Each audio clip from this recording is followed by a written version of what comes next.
Good morning, student.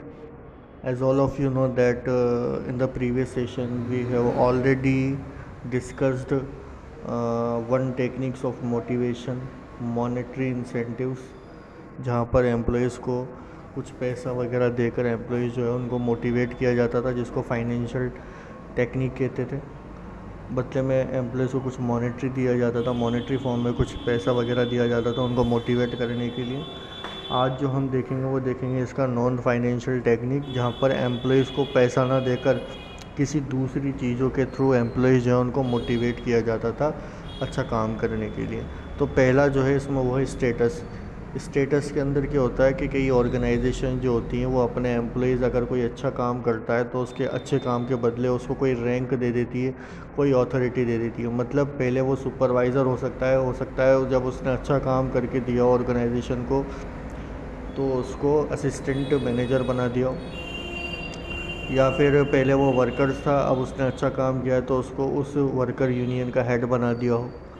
तो कई organisation क्या करती हैं अपने एम्प्लॉयज़ का जो स्टेटस होता है, अगर वो कोई अच्छा काम करते हैं तो उस अच्छे काम के बदले उनके स्टेटस को इंक्रीज़ कर देती है, या फिर उनको कोई अथॉरिटी या फिर रिस्पॉन्सिबिलिटी दे देती है। अथॉरिटी का मतलब किसी भी काम को करने की पावर, रिस्पॉन्सिबिलिटी का मतलब किसी भी काम को करने की जिम्मेदारी। तो कई बार जब वर्कर्स को दिखता है कि हाँ हमने अच्छा काम किया और उसके बदले ऑर्गेनाइजेशन ने हमें कोई रिस्पॉन्सिबिलिटी दी है, कोई अथॉरिटी दी है, या फिर हमारा स्टेटस को इंक्रीज़ किया है, तो वर्कर्स इस चीज़ को देखते हुए भी कई दफ़ा जो है वो अपने काम को लेकर आगे से मोटिवेटेड हो जाते हैं। दूसरा जो है वो है एम्प्लॉयज़ पार्टिसिपेशन। एम्प्लॉयज़ पार्टिसिपेशन का मतलब कुछ ऑर्गेनाइजेशन ऐसी होती हैं जब वो कोई इंपॉर्टेंट डिसीजन लेती हैं, कोई मीटिंग वगैरह करती हैं, तो उस मीटिंग वगैरह के अंदर वो अपने वर्कर्स, अपने सबॉर्डिनेट्स को भी बुलवाती हैं, और जब वो कोई डिसीजन वगैरह लेती हैं तो उनसे भी उनकी जो राय वगैरह हैं वो ली जाती है। और अगर जो डिसीजन उन्होंने लिए हैं या सुझाव जो उन्होंने ऑर्गेनाइजेशन को टॉप लेवल को दिए हैं, टॉप लेवल को वो डिसीजन अच्छे लगते हैं तो वो उनको कंसीडर भी करती है। और जब टॉप लेवल को उस डिसीजन की मदद से कोई अच्छे रिजल्ट्स देखने के लिए मिल जाते हैं अपनी ऑर्गेनाइजेशन के लिए, तो फिर वो उस एम्प्लॉयज़ को बुलाती है जिसने का वो डिसीजन था, और उसको जो है उस अच्छे डिसीजन के लिए जिसकी मदद से ऑर्गेनाइजेशन को फ़ायदा हुआ है उसको कुछ अवार्ड या रिवॉर्ड वगैरह दिया जाता है। तो कई बार एम्प्लॉयज़ पार्टिसिपेशंस के थ्रू भी वर्कर्स को मोटिवेट किया जाता है, और कई बार ये भी होता है कि वर्कर्स को ये बात पता चलती है कि हाँ भाई ऑर्गेनाइजेशन हमें इतनी अहमियत दे रही है कि वो डिसीजन ले रही है, और डिसीजन लेते दौरान हमें बुला रही है, ना सिर्फ हमें बुला रही है बल्कि हमारे डिसीजन को भी कंसीडर कर रही है। तो और उसी डिसीजन पर जो है ऑर्गेनाइजेशन काम कर रही है, तो वर्कर्स को पता रहता है कि हमारा दिया हुआ डिसीजन है, तो जब ये सुझाव हम दे रहे हैं तो हमारी ज़िम्मेदारी भी बनती है कि हम ऑर्गेनाइजेशन को एक अच्छा काम करके दें। तो एम्प्लॉयज़ पार्टिसिपेशन के थ्रू भी कई ऑर्गेनाइजेशन जो होती हैं वो अपने वर्कर्स को जो है अच्छे काम के लिए मोटिवेट करती हैं। तीसरा जो है कैरियर एडवांसमेंट। कैरियर एडवांसमेंट में क्या होता है कि कुछ ऑर्गेनाइजेशन ऐसी होती हैं जो अपने वर्कर्स के फ्यूचर के बारे में भी सोचती हैं, अपने वर्कर्स का जो कैरियर है उसके बारे में भी सोच कर चलती हैं। तो उसके लिए वो क्या करती हैं, टाइम टाइम पर जो है उनके स्किल्स डेवलपमेंट को, स्किल डेवलपमेंट के प्रोग्राम चलाती है ताकि उनकी स्किल जो है उसको इम्प्रूव किया जा सके। उनकी स्किल जब वो इम्प्रूव होगी तो वो अपने काम को और अच्छी तरीके से कर पाएंगे। तो कई ऑर्गेनाइजेशन जो होती है अपने वर्कर्स को कैरियर एडवांसमेंट के थ्रू भी मोटिवेट करती है, जहाँ पर वो अपने वर्कर्स के बारे में सोचती हैं, और जब वर्कर्स को ये बात पता चलती है कि ऑर्गेनाइजेशन जो है वो हमारे बारे में सोच रही है और हमारे लिए वो इतना सब कुछ कर रही है, तो हमारी भी जिम्मेदारी बनती है कि हम भी ऑर्गेनाइजेशन को कुछ अच्छा करके दें। चौथा जो है वो है जॉब सिक्योरिटी। जॉब सिक्योरिटी का मतलब कई ऑर्गेनाइजेशन ऐसी होती हैं जो अपने जो वर्कर्स जो होते हैं उनका जो जॉब है वो क्या कर देती है, सिक्योर कर देती है। अब जब जॉब सिक्योर हो जाती है तो जो एम्प्लॉयज़ जो होते हैं वो क्या हो जाते हैं, टेंशन फ्री हो जाते हैं। मतलब कि मान लो कोई वर्कर्स ने अच्छा काम किया है तो ऑर्गेनाइजेशन क्या करती है कि उसका जॉब जो है वो सिक्योर कर देती है। जॉब सिक्योर का मतलब कि हम जो है आपको अभी नौकरी से नहीं हटाएंगे। कुछ होता है ना, कुछ जॉब्स तो ऐसी होती है जिसमें पता नहीं रहता कि एम्प्लॉयज़ को कभी भी निकाल सकते हैं, लेकिन कुछ जॉब्स ऐसी होती हैं जिसके अंदर वर्कर्स को पता रहता है कि उनकी जो जॉब वगैरह है वो सिक्योर, जैसे कि गवर्नमेंट जॉब्स वगैरह होती हैं वो एक तरीके की होती हैं कि जॉब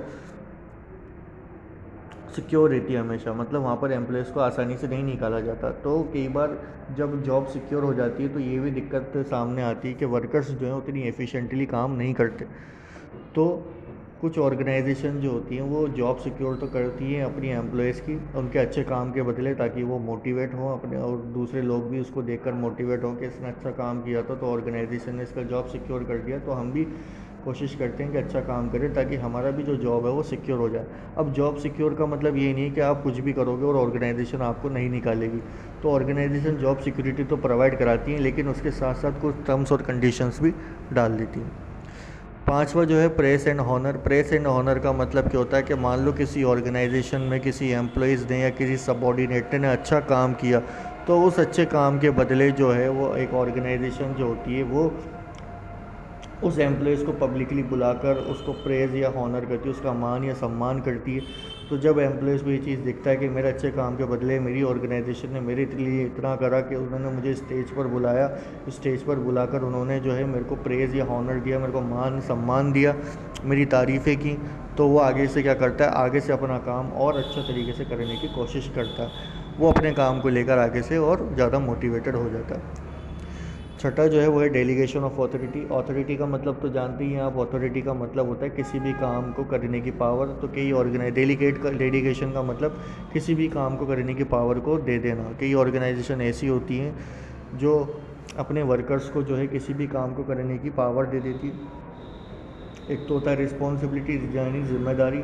अगर आप किसी वर्कर को जिम्मेदारी दे रहे हो किसी काम की, तो उसको सेम अमाउंट में आप उसको अथॉरिटी भी दो, उसके पास पावर भी दो, आप कि ये काम करना है आपको और आपके पास पावर है, आप जैसे चाहें वैसे ये काम करके हमें दे सकते हैं। तो जब किसी वर्कर्स के हाथों में एक ऑर्गेनाइजेशन पावर देती है तो उसको तो जब उसके हाथ में ये पावर आती है तो वो क्या करता है, उसको ये दिखता है कि ऑर्गेनाइजेशन ने जो है इतने सारे लोग हैं लेकिन खाली इस काम को करने की पावर मुझे ही दी। अब मैं क्या करूँगा, मेरी जिम्मेदारी बनती है कि मैं उस और पावर का सही इस्तेमाल करते हुए एक ऑर्गेनाइजेशन को उसके गोल्स को टाइमली और इफ़ेक्टिवली अचीव करके दूँगा। तो कई बार जो होता है जब ऑर्गेनाइजेशन किसी वर्कर्स को किसी भी काम को करने की पावर देती है तो वर्कर्स जो हैं उस चीज़ से भी कई दफ़ा जो है मोटिवेट हो जाते हैं। उसके अलावा अपॉर्चुनिटी ऑफ डेवलपमेंट, जैसे कि हमने आगे देखा था करियर एडवांसमेंट, सेम उसी की तरह है, पढ़ के देख लेना एक बार, नहीं आया तो वापस से आप मेरे से पूछ लेना। उसके बाद अगला जो है वो है हेल्थी एनवायरनमेंट। हेल्थी एनवायरनमेंट का मतलब कई ऑर्गेनाइजेशन ऐसी होती हैं जो अपने वर्कर्स को काम करने के लिए एक अच्छा एनवायरनमेंट प्रोवाइड कराती है। मतलब वर्कर्स को रेस्ट करने के लिए प्रॉपर रूम का अरेंजमेंट करती हैं, वर्कर्स को काम करने के लिए जो एरिया है वो पूरा वहाँ पर सारी अच्छी फैसिलिटी हो, पानी की अच्छी फैसिलिटी हो, चाय वगैरह की फैसिलिटी हो, बैठने की अच्छी फैसिलिटी हो, उनके पास बैठने वगैरह के लिए अलग से केबिन हो, अपना एक पर्सनल ऑफिस हो। तो कई ऑर्गेनाइजेशन जहाँ पर भी वो काम करते हैं वहाँ पर प्रॉपर सैनिटेशन हो, प्रॉपर वेंटिलेशन हो। तो ये सारी की सारी चीज़ें भी किसी एक वर्कर्स को जो है अच्छा काम करने के लिए मोटिवेट करती हैं। अगर कोई ऑर्गेनाइजेशन अपने वर्कर्स को ये सारी प्रॉपर वर्किंग कंडीशन नहीं प्रोवाइड कराती तो उसका उस काम के अंदर फिर मन नहीं लगता। अगर आप ये सारी की सारी चीज़ें किसी वर्कर को दोगे, प्रॉपर वर्किंग कंडीशन दोगे, तो फिर वर्कर्स का भी जो है काम करने के अंदर मन लगेगा। तो ये थे वो नॉन फाइनेंशियल इंसेंटिव जहाँ पर एम्प्लॉयज़ को पैसा नहीं दिया जाता, पैसे के बदले उनको कोई दूसरी चीज़ देकर एम्प्लॉयज़ जो है उनको अपने काम के लिए जो है वो मोटिवेट किया जाता है। तो ये टॉपिक यहीं ख़त्म होता है, आगे का जो भी है वो हम आगे नेक्स्ट वीडियो के अंदर देखेंगे।